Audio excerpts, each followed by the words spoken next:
Hello friends, டேஸ்டியான பருப்பு பொடி எப்படி செய்யலான்னு பார்க்கலாம். ஸ்டவ் பற்ற வச்சுக்கலாம். ஒரு கடாய் வச்சுக்கலாம். எண்ணெய் ஊற்றாமல் ஒரு சின்ன பவுலில் துவரம் பருப்பை நான் எடுத்துருக்கேன். நீங்கள் எந்த அளவில் எடுக்கிறீங்களோ அதே அளவில் எல்லாமே எடுத்துக்கோங்க. இது லைட்டாக வறுத்துக்கலாம். நல்லா வாசம் வர அளவுக்கு வறுத்துக்கலாம். அதோடைய அதே அளவில் ஒரு கப்பு உடச்ச கடலை, பொட்டுக்கடலை போட்டு அதையும் இதோடு சேர்த்து நல்லா ஃப்ரை பண்ணிக்கலாம். வாசம் வர்ற அளவுக்கு நல்லா ஃப்ரை பண்ணிக்கலாம். நல்லா ஃப்ரை ஆயிடுச்சு. அதே ஒரு தட்டுக்கு மாற்றிக்கலாம். அதுக்கப்புறம் அதே கடாயில் ஒரு 7 பூண்டு, அதுக்கப்புறமா 6 காஞ்ச மிளகா இதையும் போட்டு நல்லா ட்ரையாக வறுத்துக்கலாம். இது வறுக்கும்போது ஒரு கொத்து கருவேப்பிலை போட்டு அதையும் போட்டு வறுத்து எடுத்துகிட்டு தட்டில் மாற்றிக்கலாம். அதுக்கப்புறமா 1/4 ஸ்பூன் மிளகு, 1/4 ஸ்பூன் சீரகம் போட்டு அதையும் ஃப்ரை பண்ணிவிட்டு ஒரு தட்டுக்கு மாற்றிக்கலாம். தேவையான அளவு உப்பு போட்டுடலாம். இது நல்லா ஆறணும். ஆறுனதுக்கு அப்புறமா மிக்ஸி ஜாரில் போட்டு அரைக்கணும். கொஞ்சமாக பெருங்காயத்தூள் போட்டுக்கலாம்.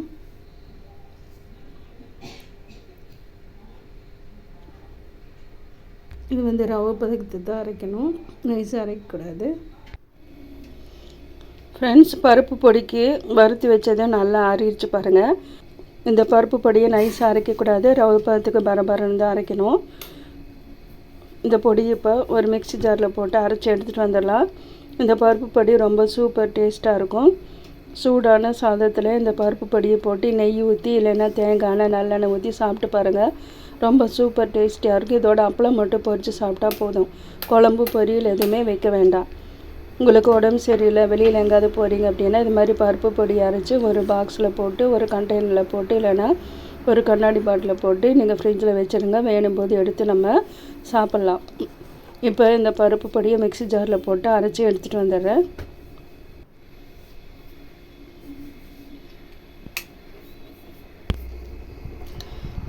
பாருங்கள் ஃப்ரெண்ட்ஸ், அரைச்சாச்சு. ரவை பதத்துக்கு தான் நான் அரைச்சிருக்கேன். ரொம்ப நைஸாக அரைக்கக்கூடாது. அவ்வளோதான் ஃப்ரெண்ட்ஸ், சூப்பரான பருப்பு பொடி ரெடி. நம்ம வெளியில் காசு கொடுத்து கடையில் வாங்காமல் வீட்டிலையே நம்ம சூப்பராக ரெடி பண்ணலாம். இது மாதிரி வீட்டில் நீங்கள் பருப்பு பொடி ரெடி பண்ணி சாப்பிடுங்க. டேஸ்ட்டு ரொம்ப சூப்பராக இருக்கும். உங்களுக்கு பிடிச்சிருந்துச்சுன்னா ஃப்ரெண்ட்ஸ் அண்ட் ரிலேட்டிவ்ஸ்களை ஷேர் பண்ணுங்கள்.